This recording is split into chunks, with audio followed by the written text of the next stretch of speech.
We begin, once upon a time, in 1986, with many of the inhabitants of the homelands, magical lands of myth, legend, and folklore, known as Fables, having originally fled to colonial America, afterward creating a secret community known as Fabletown, which is now located within Manhattan, in New York City, USA. To mask their presence from the native humans, whom they refer to with the slang term Mundies, short for mundanes, all fables with non-human appearances must purchase a magical enchantment known as a glamour, which allows them to appear human, with the penalty for not doing so being forceful relocation to a distant, isolated rural community known as the Farm. Bigby Wolf, formerly the Big Bad Wolf, now Fabletown Sheriff, who's currently working and residing in the Woodland Luxury Apartments, or the Woodlands, where the business and security offices, Fabletown's de facto city hall and sheriff's station, are also located, receives a call from Mr. Toad, the superintendent of a nearby dilapidated apartment building, who lives there with his son, Toad Jr., or TJ, complaining about a ruckus he hears in one of the upstairs apartments. Upon arriving at the apartment, Bigby discovers it's occupied by the Woodsman, the lumberjack who saved Little Red Riding Hood from him back in the homelands long ago. Finding the Woodsman intoxicated and fighting with a prostitute, Bigby intervenes, protecting her by fighting the Woodsman himself, during which the two crash through a window, falling down into the street below. The Woodsman's temporarily incapacitated after the prostitute sneaks up behind him and thrusts his own axe into his head, before she and Bigby have a brief conversation where he asks who her employer is, to which she responds, "These lips are sealed," before drawing attention to a ribbon around her neck, telling him that he's not as bad as everyone says, and departing. Later that night, Bigby and Snow White, fellow Woodlands resident and assistant to the interim mayor, Ichabod Crane, find the prostitute's decapitated head, left behind by someone, on the Woodlands doorstep. Upon investigating the surrounding clues with assistance from the magic mirror, capable of showing a target's location, and Buffkin, a flying monkey who manages Fabletown's records, the prostitute's identity is revealed to be Faith, a former princess who escaped her kingdom by using a donkey skin coat to hide her beauty. Following this, Crane orders both Bigby and Snow to investigate Faith's death, and together they journey to the apartment that she shared with her husband, Prince Lawrence, finding him on the verge of death from a gunshot wound to the head. After he dies, Tweedledee, a private investigator, bursts out of a nearby closet and runs away, causing Bigby to pursue him, and after finally catching up to him, Bigby's knocked unconscious by Tweedledum, Dee's twin brother and investigator partner, before the Tweedles escape together. Bigby and Snow then learn that Lawrence and Faith were unhappy and struggling financially, leading to Faith becoming a prostitute to help pay the bills, and Lawrence shooting himself in the head. Bigby leaves Snow at the Woodlands while he continues to trace leads, starting with the Trip Trap Bar mentioned by Dee, run by a troll named Holly, and frequented by her friend and patron, Grendel.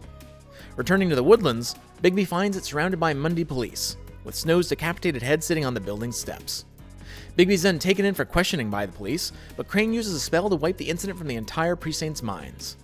When Bigby and Crane return, they find Bluebeard, a wealthy aristocrat and former serial killer, ostensibly assisting the investigation by violently interrogating Dee, shortly before Snow surprisingly reappears, alive, and they learn that the severed head actually belonged to Lily, another troll and Holly's sister, who was disguised as Snow by a black market glamour. Returning to the Trip Trap to inform Holly of Lily's death, Bigby and Snow again find Grendel there, along with Jack Horner, a trickster and thief. Bigby tracks Lily's connections to the Pudding and Pie, a strip club owned and run by Georgie Porgy, who also pimps out the girls, but claims innocence of any wrongdoing.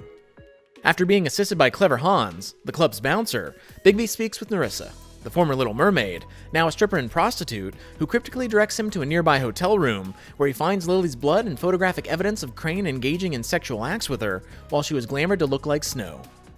After informing Snow of this, she and Bigby race back to the Woodlands, only to find Crane gone, and the magic mirror, capable of revealing his location, shattered with a single shard missing, rendering it unusable. Bigby follows a trail of clues regarding Crane's whereabouts, heading to the Tweedles' office, where he's assisted by Flycatcher, working as a janitor there, and discovers that Crane's corrupt, having embezzled money from Fabletown over the years to pay off the Crooked Man, a very influential local loan shark. The trail then leads Bigby to the apartment of Auntie Greenleaf, a rogue witch who's been illegally making and selling the cheap black market glamours to Fables. Greenleaf directs Bigby and Snow back to the Pudding and Pie, and upon storming the club, they find Crane trying to extract information out of the prostitutes to prove his innocence. Though they realize Crane likely isn't the murderer, they still arrest him for embezzlement, but as they escort him from the club, the Crooked Man and the Tweedles, acting as his henchmen, along with his sadistic minion, Bloody Mary, confront them, seeking to take Crane. The Tweedles shoot Bigby several times, forcing him to change into his werewolf form to fight them off, before Mary critically wounds him with a silver bullet, causing Snow to stop the fight by willingly giving up Crane in order to save Bigby's life. Back at his Woodlands apartment, Bigby gets patched up by Dr. Swinehart, the resident physician, before having a discussion with Snow and Colin, one of the three little pigs, now Bigby's friend who stays with him occasionally, about recent events. Returning to the case, Bigby meets with Nerissa in his office, where he realizes that the neck ribbon she's wearing prevents her from speaking about certain important things related to the case, that Faith wore an identical ribbon, and that she was magically beheaded when it was removed. Following another trail of clues, Bigby questions Beauty and Beast, also residents of the Woodlands, currently struggling with a troubled marriage, who took out a loan from the Crooked Man, and they direct Bigby to the Cut Above, a butcher shop operated by Johann the Butcher, whose business has been forcibly occupied by the Crooked Man's crew in order to create black market spells and glamours. Afterward, Bigby heads to the Lucky Pawn, a pawn shop through which the Crooked Man distributes his loans, managed by another one of his minions, the Jersey Devil, and after being forced to fight him, Bigby discovers the missing magic mirror shard there. Returning to the Woodlands business office, Buffkin places the shard, repairing the mirror, which then shows Mary putting Crane into a taxi, relaying the Crooked Man's orders for him to take an overseas flight to Paris and sever all communication until he's needed again. The mirror next shows the location of a door with the Crooked Man's symbol on it, which magically transfers to a new door around the city periodically, and can be used to gain access to the Crooked Man's lair. Quickly traveling to the door's location, Bigby enters alone, meeting Tiny Tim, who works as a doorman and driver for the Crooked Man, before meeting directly with him and his agents, Mary, Jersey Devil, the Tweedles, Georgie, and Vivian, Georgie's lover and hostess at the Pudding and Pie. The Crooked Man proceeds to reveal Georgie as Faith and Lily's killer, claiming that he misunderstood the Crooked Man's orders to deal with them, despite Georgie's insistence that the Crooked Man ordered him to kill the women.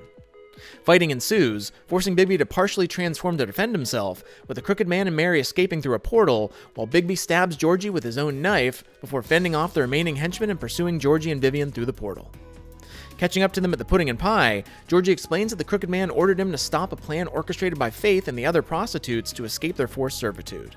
Vivian's revealed to be the original girl with the ribbon, a magical item that prevents her from speaking about it and will cause her death if removed, and that she made copies of it, trapping the other women in secrecy while forcing them to work for Georgie. Regretting her actions, Vivian undoes her ribbon, magically severing her own head and breaking the spell on all her ribbon copies. Just before succumbing to his knife wound and dying, Georgie tells Bigby that the Crooked Man's hiding in an old foundry by the river, and upon traveling there, he's confronted by Mary, forcing him to turn into his true, gigantic wolf form in order to destroy all of her mirror clones before killing her. Afterward, Bigby reverts to his human form and corners the Crooked Man in an upstairs office, where he demands to be given a fair trial at the Woodlands, and Bigby agrees, arresting him and bringing him before the assembled Fables at the Witching Well, a magical well that acts as a portal to the lands of the deceased, used by Fabletown to dispose of Fable bodies, located within a chamber inside of the Woodlands. There, Bigby and Snow are forced to defend their actions against claims from the Fables and share the information gained throughout their investigation, while the Crooked Man convincingly defends himself and his own actions, pointing out that Bigby has no solid evidence or living witness testimony against him. Just as the Crooked Man's beginning to turn the crowd to his side, Nerissa appears and testifies that she and several other women overheard the Crooked Man directly order the murders of both Faith and Lily, convincing all present of his guilt. The group elects Bigby, as the only officially appointed representative present, to decide the Crooked Man's fate. Either lock him up, rip his head off, or throw him down the Witching Well. Bigby decides to lock him up, and Greenwood uses her magic to transform him into a raven, rendering him unable to speak and locking him inside of a bird cage. Afterward, Snow becomes the new deputy mayor and deals with the fallout of the Crooked Man's actions, while Bigby sees off Toad and TJ, being driven back to the farm by Flycatcher under Snow's orders due to not maintaining their glamours, while Bigby lies to cover for Colin when Toad asks about him not also being forced to go. Nerissa appears across the street, and after Bigby approaches her, she admits that she, Faith, and Lily concocted the plan to blackmail Georgie and the Crooked Man for their freedom by stealing an illicit picture of Crane and Lily, glamored as Snow, intending to threaten the Crooked Man by way of Crane, his valued asset, but Georgie killed Faith and Lily after Nerissa, fearful of the potential consequences, panicked and revealed their plot to Georgie, hopeful that he could smooth things over with the Crooked Man before they escalated. Nerissa was the one who left Faith's head at the Woodlands in order to get Bigby involved in the case, without being able to tell him about it directly due to the ribbon's magic, and knowing that if anyone was capable of bringing the Crooked Man to justice, it was him. She then admits that she gave false testimony, to ensure that the Crooked Man was punished, despite lack of evidence, as she didn't directly hear him order Faith and Lily's deaths, only Georgie's explanation of it, which she assumed came from the Crooked Man. Nerissa thanks Bigby for all his hard work on the case, and for bringing the Crooked Man to justice, and as she walks away, she echoes the exact same words Faith said to him at the start of the case, outside the woodsman's apartment, that he is not as bad as everyone says. Recalling this, in addition to his interactions with Faith and Nerissa throughout the case, causes him to question their true identities, suspecting that Nerissa employed a glamour to appear as Faith when he first met her at the woodsman's apartment so that he would immediately recognize the severed head of the real Faith, who may have already been killed by Georgie at that time when Nerissa left it at the woodlands later that night.